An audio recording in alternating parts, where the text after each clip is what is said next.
Joining us now on the Newsline is Jess Ward. Ms. Ward is Senior Director of State Affairs for the National Taxpayers Union Foundation.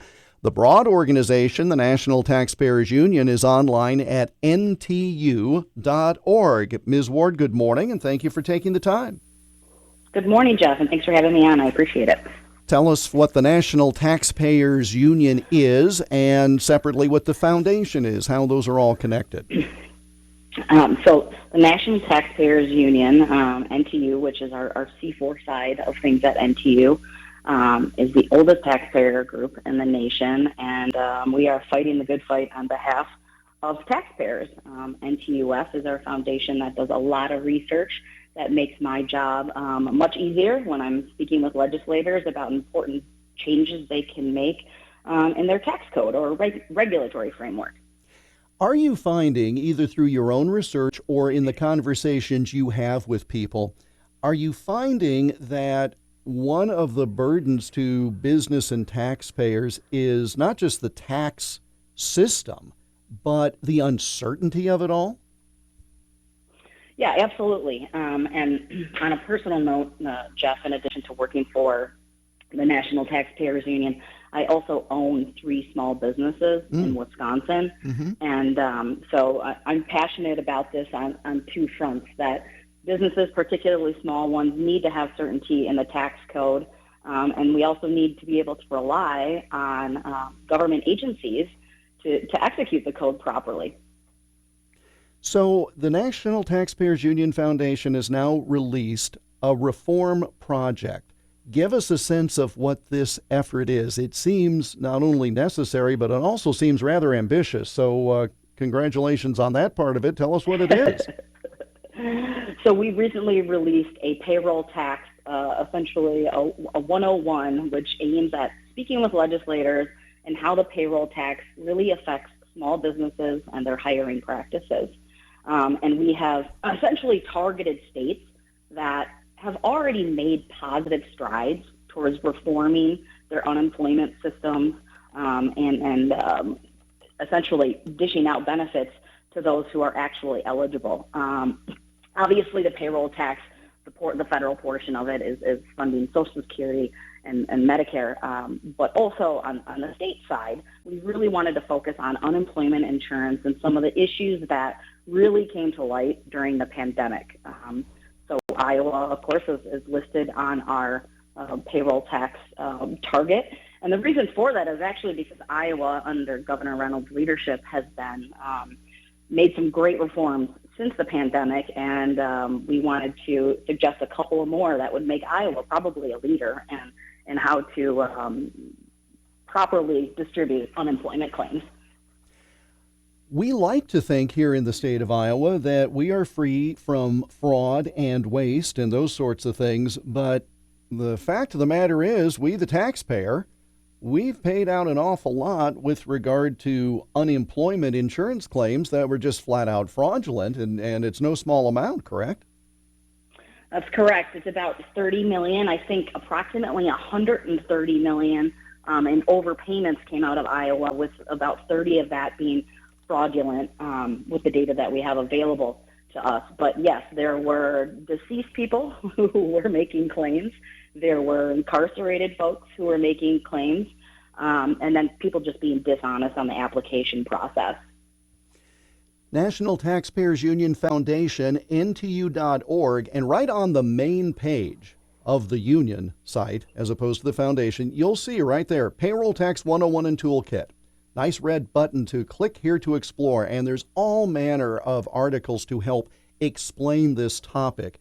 So you may know a fair amount about it, or you may know nothing about it, but this gets you up to speed to the point that you need to be. This is something, though, I assume, Ms. Ward, that a lot of folks, they get their paycheck and they see these weird little acronyms like FICA and whatever else that they see come out of their check, and any more with direct deposit, they may not even look at it. But they just see it and they assume that this is just the cost of doing business as an employee. But there are steps individuals can take, are there not, to pay attention to what's going on and potentially advocate for a better system? Yeah, absolutely. And that was part of us wanting to put this report out, is that we just really felt like not a lot of people understood where their dollars were going. When you're an employee, you pay half of the payroll tax, and the employer pays the other half. That amounts to about 15%. And it's an enormous burden, and it's particularly frustrating, like you said, when those businesses and employees are paying all these taxes, and then they're being fraudulently distributed to people who don't deserve those benefits.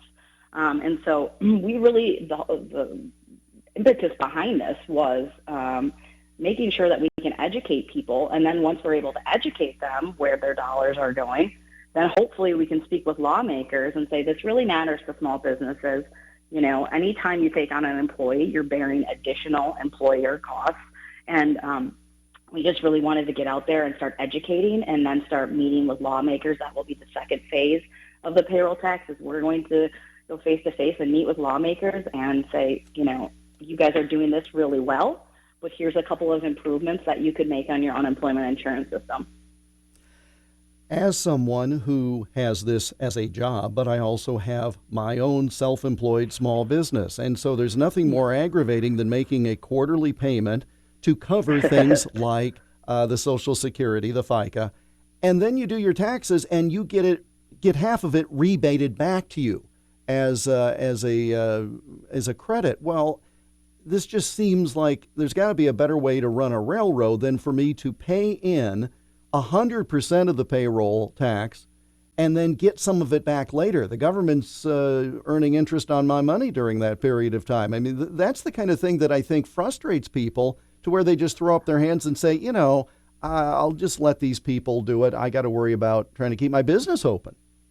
Yeah, I mean, I couldn't agree more, Jeff. It's, you know, and this is how this all came to be, is I was sitting down with my colleagues sort of grumbling about, after meeting with my accountant and filing my business taxes and looking at this staggering number, and,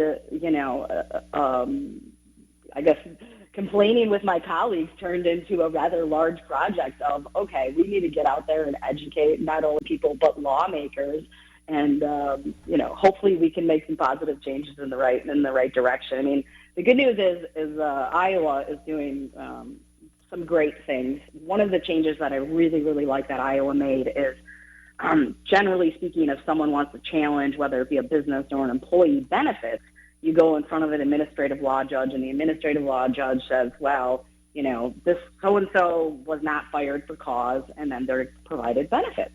Well, there's no recourse for the business. And I've been on the receiving end of that, where, you know, we have let somebody go who, you know, was violating sort of our code of conduct or employee handbook, and all of a sudden they're being given benefits. And you're sort of like, wait, this system is not effective. And what I really like that Iowa has done is, in I think that 2022 bill that Governor Reynolds signed in July, they actually now provide an option for businesses to go in front of a district court judge if the administrative law judge they feel as though they were wronged in that court setting.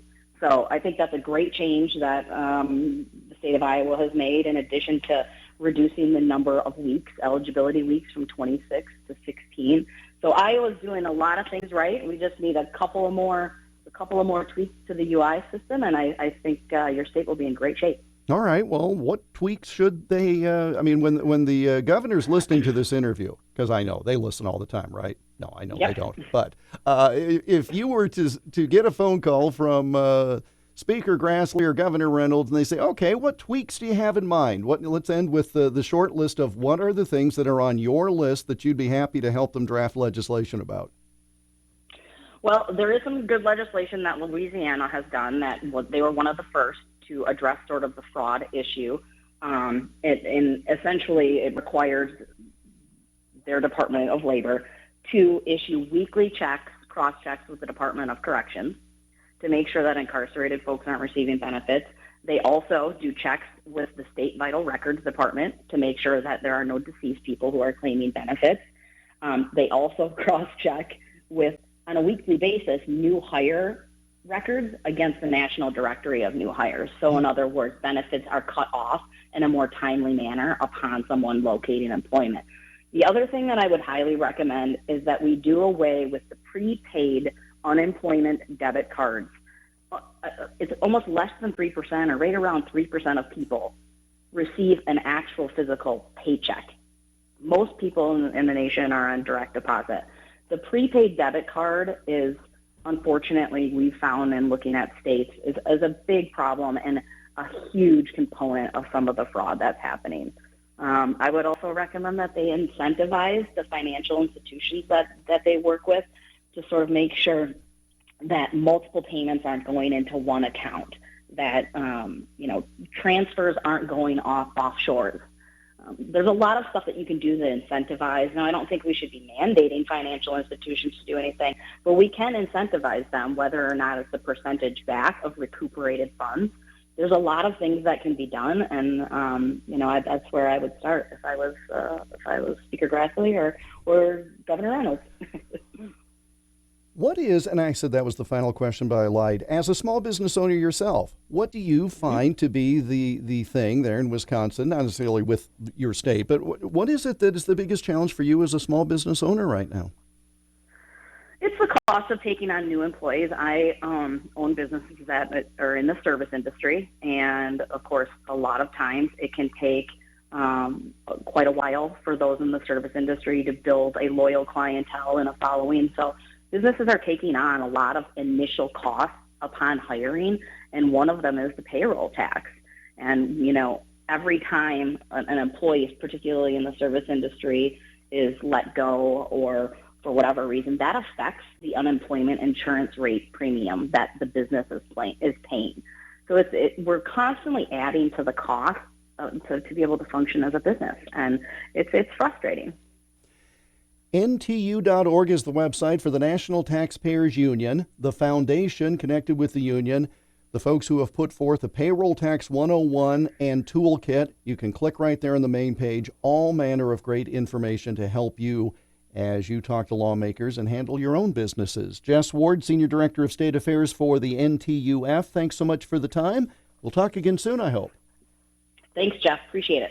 Jess Ward of National Taxpayers Union Foundation, again, NTU.org. And she joined us live on the Newsline on News Talk 1540 KXEL, where Iowa comes to talk.